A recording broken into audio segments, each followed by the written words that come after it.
it's good to get back into stand-up mode where you start writing jokes again and your brain allows you to like focus on comedy again. Yeah.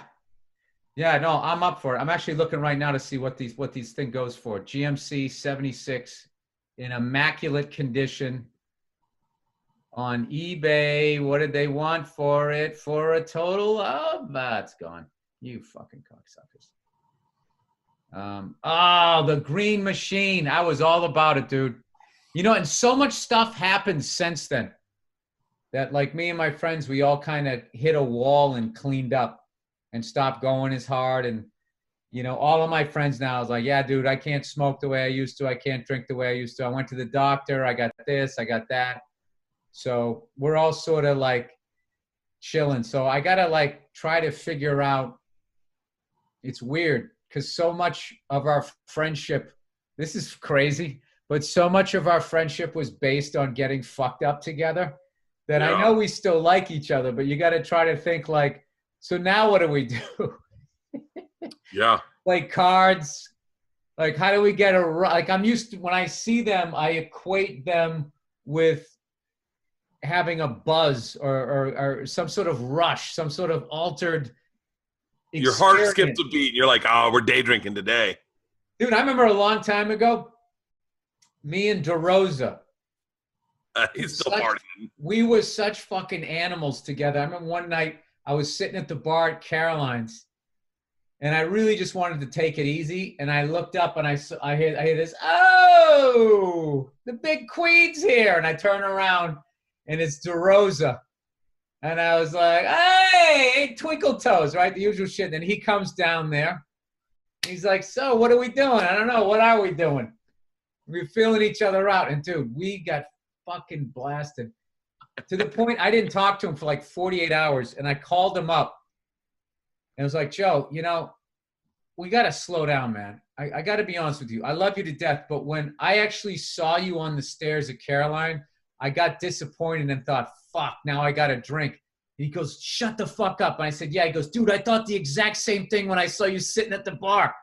So that whole thing when we were standing at the bar going, so what are we doing? He's like, what are we doing? We were just waiting because we both wanted to, but we were also kind of hoping somebody said, don't do it. So I kind of got to that place with like, you know, all of my friends. Like, it's just one of those things, you know, you hit the 50-year marker, dude. It's like, you got to go easy. I have the same feeling with my family. Yeah. We went to Hawaii one time, and my wife said to me when we got there, she goes, how about no booze this family trip? And I went, we're in Hawaii. She was like, how about no booze and you stay dialed in and you just no booze? What do you say? And I was like, okay. And I said to her, I was like, a hell of a thing to drop on you with your toes in the sand. It happened on the plane. It happened on the plane, and she goes, let's just try no booze on the flight.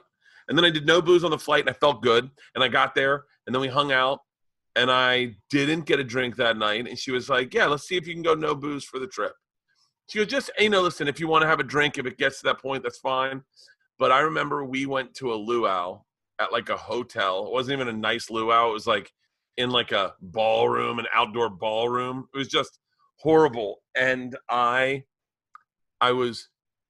they were doing the thing and they were passing drinks around and my wife had a drink and I was like, I'm doing no booze. And I remember just watching the guy twist the thing and it wasn't on fire. And I just thought that's what life's like with no booze, is they're doing the baton with no fire. Like there's no fun. The only saving grace is that same night, a mom at our table, and it was all people we didn't know, was on pills and was nodding out. And we watched her family try to ignore it and try to get through their dinner. And all my daughters did was just stare at her as this woman was like, and I was like, oh, that's too much fire. Like you overdid your fire, honey. But I don't know, dude. I have a lot of conflicting feelings about you know, it sucks. But I also, though, Like I lived like a frat boy for like fucking 30 years. And what kills me is it's still not enough. Like, I swear to God, dude, if I gave in to what I want to do, if I just was totally selfish and said, I don't think I would make 55.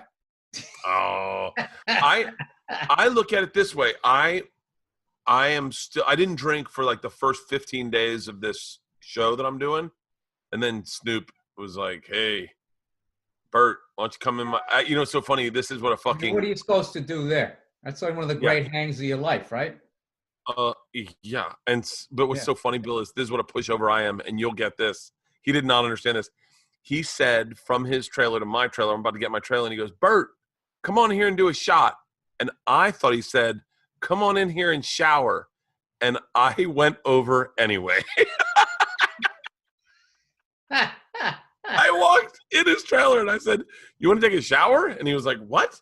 And I said, what did you say? And he said, I said, let's do a shot. And I went, oh, okay. And then he looked at me and he goes, you thought I wanted you to shower and you still came? And I went, I'm here. What you should have said was, Snoop, that's how great your music is. And we took a couple shots and he gave me a couple blunts. I was still working, so I couldn't smoke with him. But he gave me a couple of blunts, and he was like, this is for you later. And by the way, I mean, I know that if he ever heard this, he'd fucking be livid. But now don't say it. No, it's just don't say it, Bert. But you got to learn. You got to learn. No. Shut your face. Listen to me. It's not bad, Bill. It's not bad.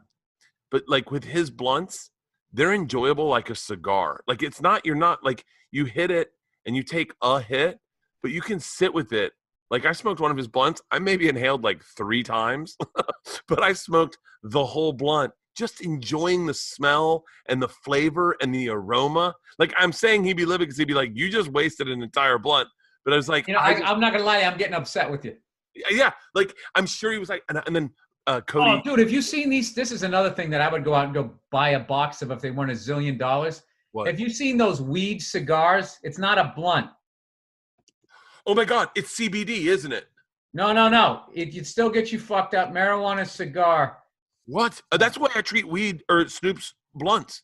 Like dude, you got to see these things. They're all green and they look like a cigar. It's like a Kelly green. Oh, it's Irish. Oh, look it up right now. I'll tell you the name of it. Acme 420 Magars. Magars, like marijuana cigar. Dude, they got like the half-hour smoke. They got the cannon. Oh, Bert, I'm telling you right now, dude. If I didn't have a wife and if I didn't have a wife and family, if I didn't have, the reverse of a death wish because I don't want to die, I would buy a box of those. I'd have mushrooms. I would have bourbon. I would have steaks. I mean, it just everything that what I have to watch out, Bert, is everything that I love can kill you. Dude, quickly. I'm going to show you. I love these. I might start with my own money getting these blunts and just enjoying them like a cigar.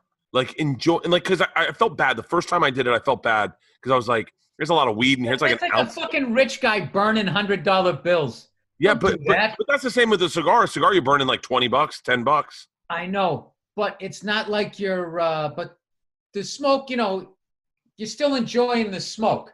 The thing about the weed, though, is that's precious smoke. Yeah, but it smells like it gets too high. So much better than a cigar. It's so good that Cody. Dude, that's like the weed version of taking an extra long shower. It's not good for the environment. It's the weed. You can do it every once in a while if you're sore. But you get so high on Snoop's weed that you're like when you're like, and you're like, I guess I'm just going to bed. Like I got done one night. I had a glass of wine, and I was like, and they smell so fucking good, and they have a glass tip. So they're like this big, and it's just a cannon. I mean, it is thick. I want to grab one and show you. I mean, I took a picture and sent it to Rogan, and he goes, it looks like it's filled with gum.